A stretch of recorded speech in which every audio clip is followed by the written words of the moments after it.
Have you ever found yourself lying awake at night, staring at the ceiling, wondering if you're really doing okay with money? Maybe you're not in panic mode. You're just curious, anxious, questioning. You check your bank balance again, scroll through social media, see someone posting about a weekend getaway or a new car, and you wonder, do they have more saved than me? Are they smarter with money than I am? It's a quiet kind of anxiety, the one that creeps in slowly, almost invisibly. And you're not alone. So many of us feel it. Money is one of those things that everyone talks about in general terms, but very few people actually understand in real, relatable numbers. Today, I want to change that. I want to give you a clear picture, not some abstract advice, not flashy tips, but the reality of how the average person is doing with money. Some of these numbers will surprise you. Some might make you breathe a sigh of relief, thinking, okay, maybe I'm not doing so badly. Others might hit hard, a little jolt to your system that makes you reconsider your choices. By the end of this video, you're going to know where the average person stands, and more importantly, where you stand in comparison. If any of this resonates, subscribe and stick around. You'll want to see this. When you think of the average person and their finances, what comes to mind? Do you imagine someone slowly building wealth, steadily investing, planning for retirement? Or someone constantly stressed, living paycheck to paycheck, hoping it all works out? Here's the truth. Most of us have no idea what normal actually looks like. We see snippets, a coworker's new car, a friend's Instagram vacation. But those glimpses are misleading. They don't show the whole picture. And assumptions, they're dangerous. They make us think we're either behind or ahead, without real data to back it up. Understanding what the average person is doing isn't about judgment. It's about clarity. Imagine trying to run a race without knowing what the pace of the other runners is, or trying to improve your grades without knowing the class average. Money works the same way. Once you see the real numbers, you can make choices grounded in reality, not in anxiety or comparison. Let's start with income. It's the simplest number, yet also the most misunderstood. According to the Bureau of Labor Statistics, the median annual income for a full-time worker in the U.S. is just over $52,000 before taxes. That's about $1,000 a week. And when we say median, we mean exactly that. Half of full-time workers earn more, half earn less. Now, let's break that down. If you make about $26 an hour, you're sitting right in the middle of the pack. But that $52,000 isn't what actually lands in your account. After federal taxes, state taxes, Social Security, and Medicare, most people take home closer to $35,40,000. Suddenly, the comfortable middle feels a little tighter. But income is just the beginning. What really matters is what people do with that income. This is where the story gets interesting and a little unsettling. Retirement is the area where many people are in for a rude awakening. According to the Federal Reserve, the median retirement savings in the U.S. is $65,000. That's across all age groups and includes only people who have accounts. And here's a hard truth. About 25% of Americans have $0 saved for retirement, 1 in 4. That means a huge portion of people are planning to rely entirely on Social Security, or hope for the best. For those who do have savings, the numbers vary dramatically by age. People under 25 have a median balance under $2,000. If you're just starting your career, that's not catastrophic, but it shows why starting early is critical. Ages 25 to 34, Median savings jumped to $14,000. Better, but still far from enough for long-term security. By age 65, the median is about $88,001. Sounds decent, right? But here's the reality. Using the standard 4% withdrawal rule, that's only $3,500 a year. Less than $300 per month. Could you cover groceries, utilities, healthcare, transportation, and emergencies with $300 a month? Not a chance. And Social Security? The average monthly benefit is $1,550. That's $18,600 a year. If you had a patchy work history or low-income years, your benefit could be significantly less. The safest way to approach this is to assume Social Security is a bonus, not a primary plan.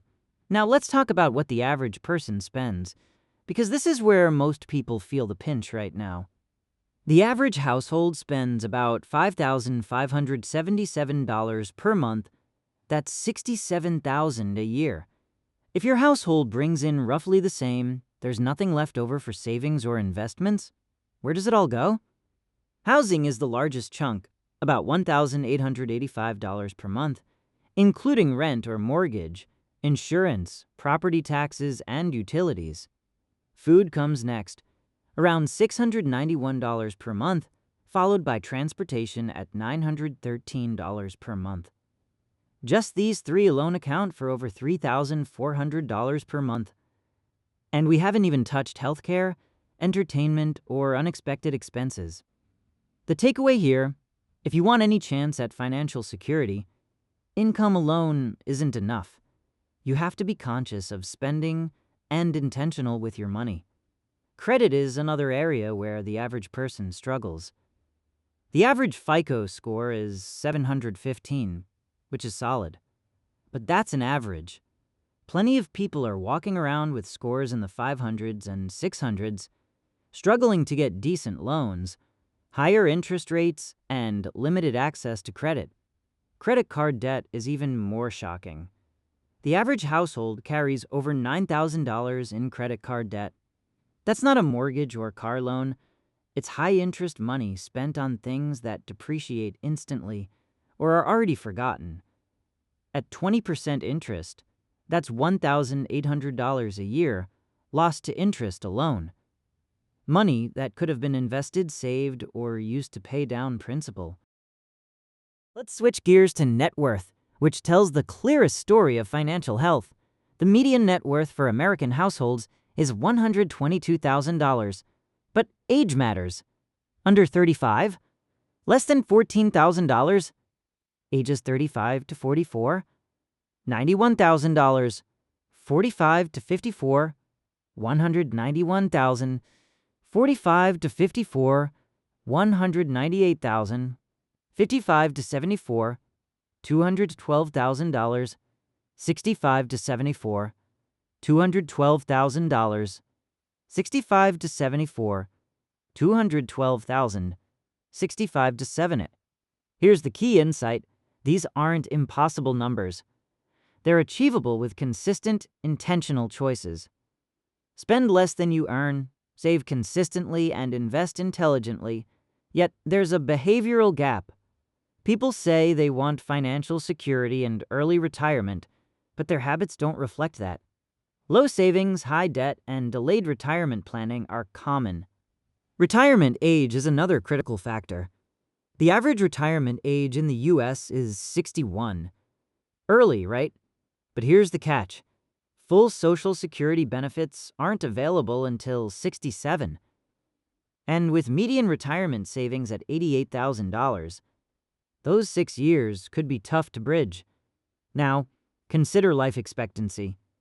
If you retire at 61, you might live another 25 years or more. That's decades of living without full income. Even if you're healthy, the reality is stark. These numbers aren't meant to scare you. They're meant to inform you. Here's where things get empowering. Once you understand what average looks like, you can intentionally do better. You don't need a 6-figure salary or a tech startup to beat the average.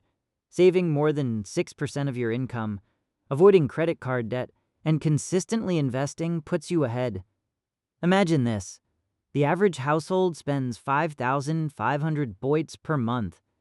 If you figure out how to live comfortably on $4,500, that's $12,000 a year freed up for savings or investments.